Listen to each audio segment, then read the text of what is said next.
So I don't think any of you will be surprised when I confess I am not a Pali scholar. But the one word that has been translated that I really have an objection to in the translation is renunciation. The word renunciation. It just feels like it's it's an inappropriate meaning for something that's very important. So I prefer to substitute the word release for renunciation, and it's just that renunciation in this time, in this culture, conjures up a kind of imposed restraint, a sort of a hermit, sort of imposing an isolation upon himself, sort of like a Unabomber.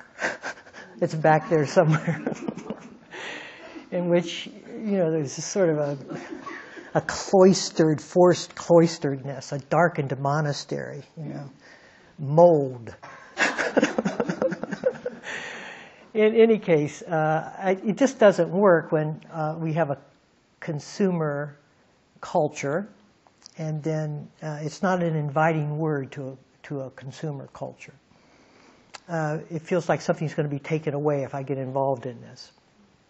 And I would like to reframe it this morning so that it's an inviting word. Because it has nothing really to do with righteousness, which is a mental frame of reference that we hold the renunciation in. It's kind of a righteousness that I'm going to, you know, I'll get myself in order. It's the self taking hold of its own demise. It's a forced, self-controlled journey, and it's not a forced, self-controlled journey. It's an inviting journey of the heart.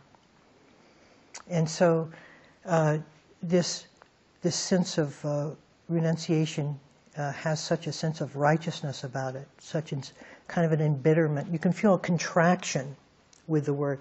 And may I say that there is no word in Dharma that is a contracting word, or it's adharmic. This goes this way. This goes inclusively. This goes into expanse, openness. And so if we find we're heading into a contracting frame of reference, it's because we are being misguided by the sense of self-control.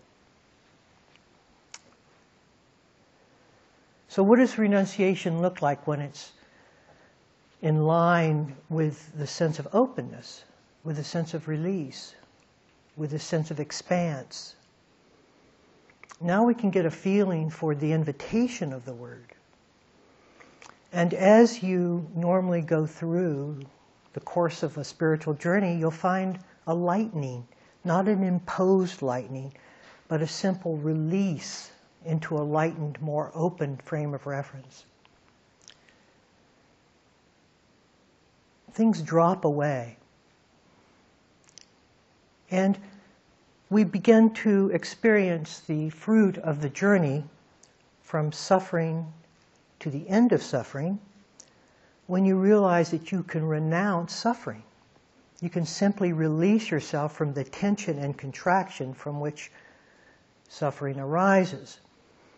Now, what does that mean in terms of an explicit practice? It means that as we are sitting and we are conjuring up a new frame or new reality that seems to invite us forward, we have to take a look at the reality that we're in, because the mind conjured reality, the reality of where it would like to go, is always in conflict with the reality at hand. And so what do we renounce in that moment is any competing reality formed by the mind. It's a simple renunciation of the suffering associated with this path. And so the willingness to release any substitute, imaginative imaginative truth, is a lightening of the load, is a movement into an expanse, not a contraction. So we're beginning to get a sense now how this word renunciation can lead us out of a sense of contraction rather than into a sense of contraction. Let's look a little more into this word. Anytime we see what is false, what is not accurate, and that is a function of wisdom, when we look at the different images that we portray ourselves by, or the different motivations that have taken over our life, and we see how they're misdirected, misrepresented, and that they often have an abiding self-centeredness associated with them. And we feel that if we move in relationship to those motivations, to those patterns, that there will be more contraction within us, and we see that, then we refuse to take part in that. It's not even a release, it's a simple surrender of any motivation to involve ourselves at all with that pattern.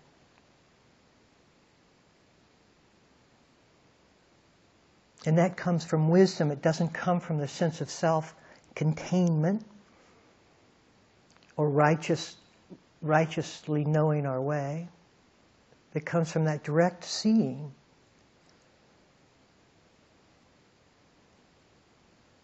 Now, eventually, we come into the deepening understanding that every set of conditions is not worth investing in. There are no set of conditions that is worth our time of investment, is worth our time of struggle.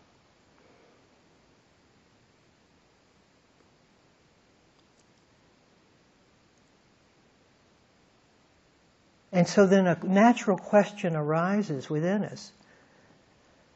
What is beyond conditions? If there is the direct seeing that all conditions, that any set of conditions is limited, that any set of conditions will just be conditional, then a natural course of the heart, a natural buoyancy of investigation, of question arises. So what is beyond conditions? Now we're looking for that which is beyond conditions. We are looking for that which doesn't fulfill the promise of pleasure.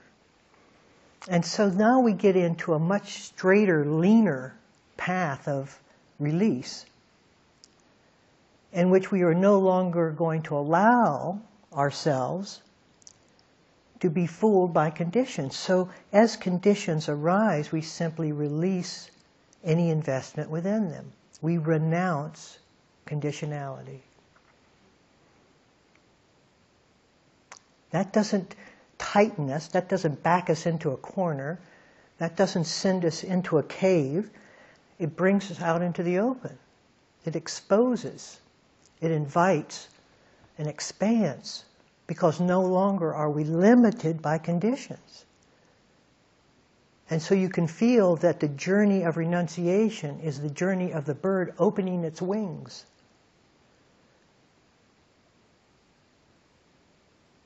What is beyond conditions?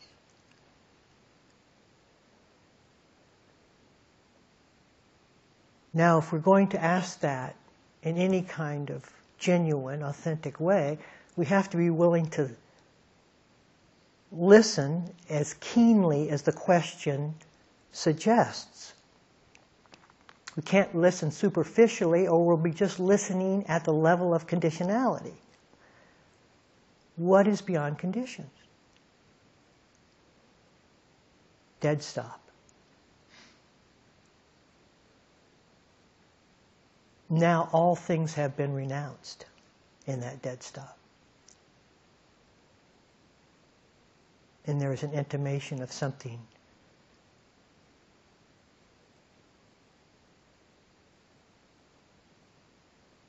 that is everlasting. And that's the journey of the heart.